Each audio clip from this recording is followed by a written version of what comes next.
எனக்கு ஒருத்தவங்களுக்கு தெரியும் நீ வா அப்படின்னு சொல்லிட்டு என்னை கூப்பிட்டு வந்தாங்க மேடம். அவங்களும் அந்த அண்ணனும் பேசினாங்க. மாஸ்டர் தான் அவர். பேசி சொல்லி கூப்பிட்டுட்டே வந்துட்டார் மேடம். வந்து நான் அதுக்கப்புறம் இது மட்டும்தான் மேடம் சொன்னாங்க. அதுக்கப்புறம் என்னை கூப்பிட்டே போகல. ஏன்பா இது சொல்லி சொல்லி என்னை ஏமாத்துற? எனக்கு என்னோட விருப்பம், என்னோட ஆசை டான்ஸ். ஒரு பாட்டு எங்கே போட்டாலும் ஆடுறோம் மேடம். இங்கே போட்டு ஆடுவீங்களா? ஆடுவோம் மேடம். எங்கே ட்ரம்ஸ் அடித்தாலும் ஒரு ஒரு ஃபங்க்ஷன் மாசி மாகம் அந்த மாதிரி ட்ரம்ஸ் அடிச்சு மேடம் ஒரு ஃபங்க்ஷனுக்கு போனால் என்னால் கட்டுப்படுத்தவே முடியாது மேடம். அவ்வளோ ஆசை. எனக்கு அவ்வளோ ஆசைன்றது மேடம் வெறி மேடம். எனக்கு டான்ஸ்னா ரொம்ப பிடிக்கும் மேடம்.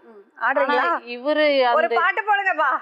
கூச்சமே பட மாட்டீங்க? இல்ல மேடம், என்னை விட்டா நாமான்னு ஆடினே இருப்பேன் மேடம். என்னோட இதை யாருமே புரிஞ்சிக்கவே மாட்டாங்க மேடம். எனக்கு அதான் கஷ்டம். ஆடவே விடுறது இல்லையா? நீங்க வீட்ல டிவி எல்லாம் போட்டு டான்ஸ் எல்லாம் கத்துப்பீங்களா? உள்ள நல்ல டான்ஸ் ஆடுவோம் மேடம். யூடியூப்ல நிறைய வீடியோஸ் எல்லாம் வருது. அத பார்த்து எனக்கு யாருமே யூடியூப் ஓபன் பண்ணி கொடுக்கவும் மாட்டாங்க. யாரும் ஹெல்ப் பண்ணவும் மாட்டாங்க. என்னோட ஆசையே